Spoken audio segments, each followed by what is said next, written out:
Hi everyone. आज हम बात करेंगे कि एक महीने में सिलेबस को कैसे कंप्लीट करें। ये बहुत ही इम्पोर्टेंट टॉपिक हो जाती है क्योंकि एग्ज़ाम के टाइम पर सभी स्टूडेंट्स जो होते हैं वो टेंशन उनको होती है कि आखिरकार सिलेबस कंप्लीट होगा भी या नहीं होगा, क्योंकि वो श्योरिटी के साथ तो पढ़ाई करते नहीं हैं। और चूँकि आप खुद को देख सकते हो कि आप किस लेवल पे हो, आपका कितना कंप्लीट हुआ है, तो उस हिसाब से आप इस वीडियो को देखिए कि आपकी ज़रूरत है इस वीडियो में या नहीं है। ठीक है, तो चलिए शुरू करते हैं। कुछ इम्पॉर्टेंट पॉइंट्स, कुछ इम्पॉर्टेंट बातें हम आपको बताएंगे जिससे कि आप पढ़ाई पर पूरा फोकस करें और आपकी जो सिलेबस है वो जल्द से जल्द एक महीने के अंदर अंदर भी आप कंप्लीट कर सकते हो। देखिए, ये हवाबाजी वाली बातें नहीं हैं कि एक महीने के अंदर पूरी की पूरी सिलेबस कंप्लीट हो जाएगी, बट हाँ, if you maintain your consistency तो आप जो है वो अपना सिलेबस 1 महीने से 2 महीने के अंदर अंदर पूरा सिलेबस कंप्लीट कर सकते हो, चाहे वो आपका फिज़िक्स हो, केमिस्ट्री हो, इंग्लिश, हिंदी, मैथ्स, जो भी हो। हर चीज़ सिलेबस हो या फिर रिवीजन हो, हर चीज़ प्रैक्टिस मांगती है। एग्ज़ाम का टाइम बहुत नज़दीक आ गया है। ऐसे स्टूडेंट्स जो कि अपना सिलेबस कंप्लीट नहीं किए हैं, तो उनके लिए ये ख़ास वीडियो है। ठीक है, तो पहला टिप ये है कि मेक अ रियलिस्टिक शेड्यूल। सबसे पहले क्या करना है कि एक रियलिस्टिक शेड्यूल बना लीजिए। आप लोग अपने सिलेबस को देखिए कि आपका सिलेबस क्या है और हर दिन कितना आप पढ़ रहे हैं, ये डिसाइड कर लीजिए कि आपको कितने घंटे पढ़ने हैं।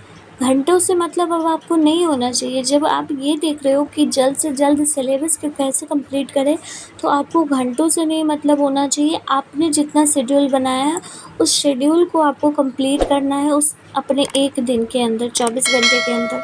ठीक है, तो याद रखना है कि शेड्यूल को फॉलो करना बहुत ज़रूरी है। ठीक है, जो भी आप अपना रियलिस्टिक शेड्यूल बना रहे हो, शेड्यूल नहीं, आपको रियलिस्टिक शेड्यूल बनाना है।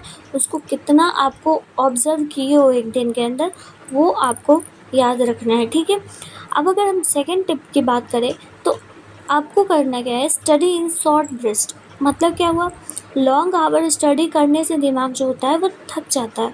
तो आप जब अपनी स्टडी कर रहे हो तो छोटे छोटे टाइम के अंदर स्टडी करते रहो। जैसे कि अगर हम बात करें तो आप अगर दिन के 5 घंटे भी पढ़ रहे हो तो आप 5 घंटे से मतलब नहीं होना चाहिए। जैसे कि कुछ टॉपिक को ख़त्म किया आपने, फिर आपने ब्रेक लिया, कुछ खा पी लिए, उसके बाद फिर आप आए और अपने टॉपिक को पढ़े, फिर ब्रेक लिया। तो इस तरह से आपका जो है वो 24 घंटा का 24 घंटा शेड्यूल जो है ना, वो उस पढ़ाई के अंदर ही रहना चाहिए।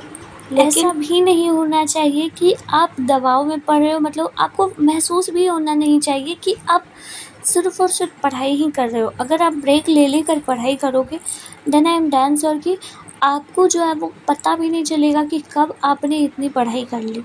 ठीक है, तो अगर आप 25 मिनट पढ़ाई कर रहे हो और 5 मिनट का ब्रेक ले रहे हो, तो ये टेक्निक जो है वो बहुत ही इफ़ेक्टिव होती है, ऐसा कहते हैं। ठीक है, थर्ड पॉइंट पे अगर हम चले तो use active recall. Active recall को आप लोग यूज़ करो। मतलब क्या हुआ, पैसिव रिकॉल से ज़्यादा जो होता है वो एक्टिव रिकॉल यूज़ करिए। मतलब जो पढ़ा है, आप जो भी पढ़ रहे हो उसको अपने शब्दों में एक्सप्लेन करना सीखिए। जैसे अगर फिज़िक्स पढ़ रहे हो तो आप फिज़िक्स का कोई भी टॉपिक उठा लो। मान लो आप इलेक्ट्रिक चार्जेस पढ़ रहे हो, तो इलेक्ट्रिक चार्जेस के बारे में आप क्या क्या जानते हो उस चीज़ को आप अपने माइंड में रिकॉल करो। ठीक है, रिकॉल करने के बाद आप उसे लिखने की कोशिश करो, अपने कॉपी में खुद की लैंग्वेज में लिखने की कोशिश करो। तो ये जो होता है एक्टिव रिकॉल, ये बहुत ही इम्पॉर्टेंट होता है। ये टेक्निक जो होता है ये याद करने में बहुत ही मदद करता है। ठीक है, तो इस तरह से अगर आप पढ़ोगे तो आपको चीज़ें भी याद जल्दी होंगी। ठीक है, फोर्थ टिप की बात करें तो प्रैक्टिस रेगुलरली। कहते हैं ना, प्रैक्टिस मेक्स मैन परफेक्ट। इसीलिए रेगुलर प्रैक्टिस करिए। जो भी पढ़ना है उसको प्रैक्टिस करते रहिए। ठीक है, कहते हैं मैथ्स को प्रैक्टिस करने से मैथ्स बहुत ही मजबूत होती है। तो उसी तरह से अगर आप फिज़िक्स पढ़ रहे हो तो फिज़िक्स में भी आपका वो टॉपिक मजबूत होगा अगर आप उस चीज़ में प्रैक्टिस कर रहे हो, खुद से बोल बोल कर यादें कर रहे हो। ठीक है, तो ये कॉन्फिडेंस बूस्ट करता है और एग्ज़ाम में अच्छा परफॉर्म करने में या फिर याद रखने में चीज़ों को, ठीक है। तो प्रैक्टिस आपको रेगुलर करना है। फिफ्थ टिप्स की बात करें तो आपको कह दे, जैसे कि हमने पहले कहा कि आपको ब्रेक लेकर पढ़ना चाहिए, यानी कि स्टडी के बीच में ब्रेक्स लेते रहिए आप लोग। ये दिमाग को रिलैक्स कर देता है और फोकस बढ़ा देता है, ठीक है। तो दिमाग को रिलैक्स भी मिला और फोकस भी बढ़ गया, ठीक है। इससे आपको माइंड पे प्रेशर भी नहीं पड़ा कि आपने कितना ज़्यादा पढ़ लिया। अगर आप ये सोच लोगे ना कि आपको आज 8 घंटे पढ़ने हैं बैठ के, तो 8 घंटे की पढ़ाई कभी नहीं होगी। लेकिन अगर आप बिना टाइम देखे ही पढ़ते गए ब्रेक लेकर, तो आपको बाद में जब आप इसे जोड़ोगे तो आपको पता चलेगा कि आपने तो आज 8 नहीं 9 घंटे के बजाय पढ़ लिए, ठीक है। तो ये होता है टाइम को एक अपने माइंड में अपने माइंड को आपको बताना पड़ता है कि आपको 8 घंटे नहीं पढ़ना है, बल्कि आपको इस शेड्यूल को कंप्लीट करना है, ठीक है। तो इस तरह से अगर आप कंप्लीट करते हो तो आपका पता भी नहीं चलेगा कितने घंटे पढ़े और आपका जो सिलेबस है वो भी कंप्लीट हो जाएगा, ठीक है। तो एट द लास्ट मैं यही कहूँगी कि रिमेंबर दैट कंसिस्टेंसी इज़ की।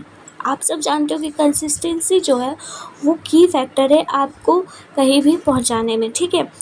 जब आप अगर रेगुलर स्टडी करते हैं तो ये टिप्स को फॉलो करके आप जो है वो 1 महीने के अंदर अंदर भी सिलेबस कंप्लीट कर सकते हैं। अगर आपको ये सारी टिप्स सिर्फ बातें लगी हो then you will skip it. लेकिन अगर आपको ये चीज़ें इफ़ेक्टिव लगी हो, आपको हर एक पॉइंट समझ आए हो